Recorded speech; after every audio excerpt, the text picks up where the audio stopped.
आइए आइए आइए आइए आइए साई लगा रहे हैं ना, आइए राजीव राजीव भैया नीचे ही कर रहे हैं। सुनिए पीछे हो जाइए ना, जाने दीजिए, पीछे हो जाइए।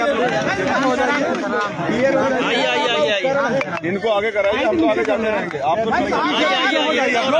शेखर जी, आज आपने नामांकन दाखिल किया, कितना उत्साह यहाँ के लोगों में दिखाई दे रहा है और क्या कहना चाहते हैं आप? ये तो आप सड़क का आलम देख के बता सकते हैं। अभी पुलिस के लोग मुझसे कह रहे थे कि अपने लोग रोक लीजिए, सड़कें जाम हो गई। तो उत्साह ये है कि मैं भी पहली बार मैंने नॉमिनेशन किया है। 18-20 साल से आंदोलन संघर्ष में हूँ और इसलिए किया है क्योंकि उत्तर प्रदेश के हालात बहुत खराब हैं और उत्तर प्रदेश के हालात के लिए जो जिम्मेदार हैं उत्तर प्रदेश के वर्तमान मुख्यमंत्री, जिनकी वजह से नौजवान, किसान, महिलाएं, पढ़े लिखे शिक्षित युवा जो चाहते थे कि उत्तर प्रदेश बदलाव हो, जो बेचैन थे कि कुछ अच्छा हो जाए लेकिन वो नहीं हुआ, उनकी चिंता करते हुए मैं यहाँ हूँ। अच्छा, जनता क्यों आपको वोट दे आखिर? इसलिए वोट दे कि 71 साल में आज भी जहाँ तमाम तरह की परेशानियों पे काम हो जाना चाहिए था, वहाँ मुख्यमंत्री और प्रधानमंत्री पोस्टर लगा के राशन बांटने का काम करते, यानी कि आज तक जनता के पास राशन ही नहीं पहुंचा। वो रोटी रोजी की लड़ाई लड़ रहे, लड़ाई हिस्सेदारी की थी। बाबा साहब अम्बेडकर ये कहते हैं राजनीतिक सत्ता वो मास्टर चाबी है जो आपके तरक्की के सारे रास्ते खोल सकती है और आपके सम्मान की भी रक्षा करेगी, सुरक्षा भी करेगी। लेकिन आज भी हत्याएं, रेप, अन्याय, कास्ट एट्रोसिटी, तमाम तरह की परेशानियां और नौजवान, जिसके लिए मैं बार बार बात कर रहा हूँ। मैं खुद एक युवा हूँ, मैं युवाओं का दर्द समझता हूँ। यहाँ 60% आबादी है देश के अंदर युवाओं की, और वो युवा अगर अपनी हक की बात करने के लिए आते हैं तो उनको लाठियां मिलती है। पेपर जब होते हैं तो पेपर लीक हो जाते हैं। ये कानून व्यवस्था और उत्तर प्रदेश का सच है। इसके खिलाफ हमारा आंदोलन है। मुझे भरोसा है कि अब युवा किसी के भरोसे नहीं रहेगा। परिवारवाद, सांप्रदायिकता, धर्म की जो राजनीति से ऊपर उठ के अपनी तरक्की के लिए वो राजनीति को स्वीकार करें। मुख्यमंत्री योगी आदित्यनाथ के भी इसी गोरखपुर शहर विधानसभा से लड़ रहे हैं, तो क्या लग रहा है, कितनी दमदारी आप दिखा पा रहे हैं? देखिए, मैं जानता हूँ कि मुख्यमंत्री योगी आदित्यनाथ तो यहाँ के है भी नहीं, मैं तो यूपी का भी हूँ, तो मैंने काम भी किया है और मैं अपने काम से पहचान बना पाया हूँ।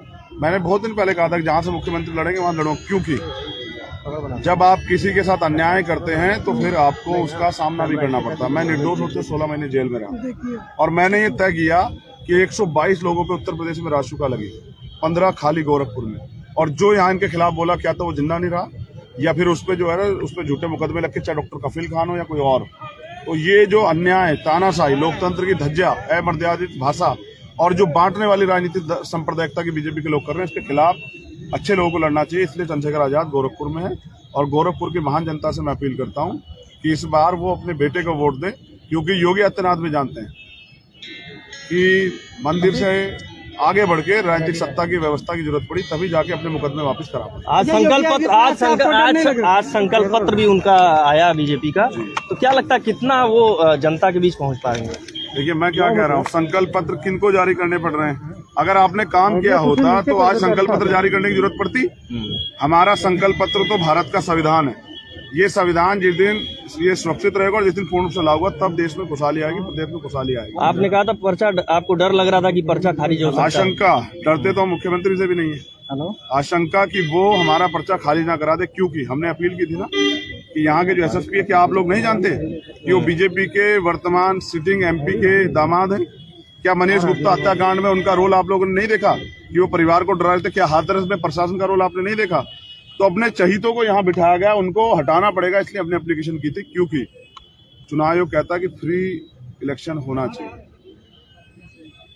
फेयर इलेक्शन होना चाहिए, कोई दबाव नहीं होना चाहिए। तो जब यहाँ मुख्यमंत्री के चहीते एसएसपी बने बैठे हैं, डीएम बने बैठे हैं, तो क्या यहाँ फेयर इलेक्शन हो जाएगा? मैं नहीं मानता। इसलिए मैंने कहा कि उनको हटाना चाहिए, लेकिन आज तक एप्लीकेशन में कोई बात नहीं। मेरी आशंका है और मुझे आज भी आशंका है कि मुख्यमंत्री अब क्या पता जो है आरओ साहब को फोन करें, डीएम साहब को कि करो कैंसिल नॉमिनेशन, क्योंकि सामना तो कर नहीं सकते। सामना करते तो देखो हालात क्या है। बीजेपी के विधायक एमपी जाते हैं, पिट के आते हैं क्षेत्र में से। ये विकास उनके लोग तो कहते हैं कि हम राम की तरह उनको पूजते हैं, तो फिर क्या लगता है क्यों आपको वोट देंगे? और कुछ लोग ये भी कह रहे हैं कि टीआरपी के लिए आप आए हैं। अच्छी बात है ना। देखिए, आप जो कहते हैं वो आपको स्वीकार। मैं आपके लोकतंत्र की जो आपकी अभिव्यक्ति आजादी उसका हनन नहीं कर सकता, लेकिन एक सच ये भी है, लोगों ने तो हो सकता है उनको राम ही समझा था, लेकिन उनके कर्म जो है ना वो राम जैसे नहीं निकले। आप समझ रहे? लोगों को गलती हुई, लोगों ने गलत व्यक्ति को एक गलत निर्णय ले लिया, उसका परिणाम ये हुआ। पहले मैं स्पष्ट कर दूं कि योगी आदित्यनाथ एक्सीडेंटल मुख्यमंत्री हैं।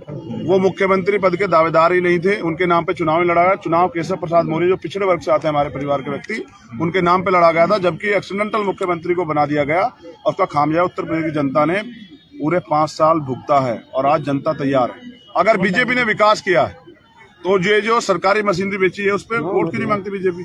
ये तमाम तरह से जो जुल्म जाति अन्य अत्याचार किया, किसानों के लिए कानून लाए थे, उन पर क्यों नहीं वोट मांग रहे? आप मांगो ना, जो आपने काम किया है उसमें मांगो। रोजगारों पे, जो नौजवानों पे जो लाठियां बजे, उसमें मांगो रोजगार। 69 शिक्षक भर्ती में आरक्षण घोटाला किया, जिसमें मैंने कहा मुख्यमंत्री जेल जाएंगे अगर हम सरकार में आएंगे, तो उन पे मांगो सर आप वोट। आप मांगो अपने नौजवानों के जो है ना, जो बदन से जो है ना उनका मांस भी उतार दिया पीट पीट के रोजगार मांग रहे, उसमें मांगो। जो कानून व्यवस्था बहन बेटियों के साथ हाथरस में हुआ, प्रयागराज में हुआ, सामूहिक उस पर मांगो वोट। बीजेपी के लोगों ने अगर कुछ किया तो। चलिए, भाजपा की अगर सरकार नहीं बनती गठबंधन में, क्या बसपा के साथ जाएंगे या फिर सपा के साथ जाना? हमने कहा कि हम प्रयास करेंगे कि हम जीत के आए, हमारी पार्टी के मेंबर जीत के आए, हमारे गठबंधन के मेंबर जीत के आए, और फिर जिसको लगता है कि वो हमारा जो मैनिफेस्टो है, उस मैनिफेस्टो को जो हमने वादा किया जनता, झूठा वादा नहीं सच्चा वादा, क्योंकि नेताओं को नहीं मिल सकते, हम तो रहेंगे 5 साल फिर सड़क पे, उस वादे पे जो लोग खरा उतरेगा हम लोग उसके साथ जाएंगे। बहन जी के भी साथ बीजेपी को छोड़ के, बहन जी के भी साथ जाएंगे। हमने कहा वो तो बड़ी है, बड़ी बहन भी है, वो बहन जी पसंद करती है, वो तो मेरे लिए माँ समान है। उनका मेरा खून का रिश्ता है, जल और कुल को मिलते देर नहीं लगती। मैं हमेशा उनका सम्मान करूंगा। अगर उनको मेरे जीवन की जरूरत पड़ेगी तो बहन जी एक बार कह के देखे, चंद्रशेखर आजाद अपना जीवन भी कुर्बान कर देगा, क्योंकि हम तो आंदोलन के सिपाही हैं। माँ की तरह मानते हैं आप? हाँ बिल्कुल, वो मानती है बेटे की तरह? माँ भी नाराज हो जाती है कभी कभी बेटे से, लेकिन मेरा काम है कि मैं बड़ों का सम्मान करता हूँ। जब तक जीवन रहेगा करूंगा। नीतियों की वजह से विरोध है, ठीक, वो मैं अपने पिता से भी विरोध करता था, माँ से विरोध करता था, और जो भी नीतियों के विरोध में उससे कहता है। धन्यवाद।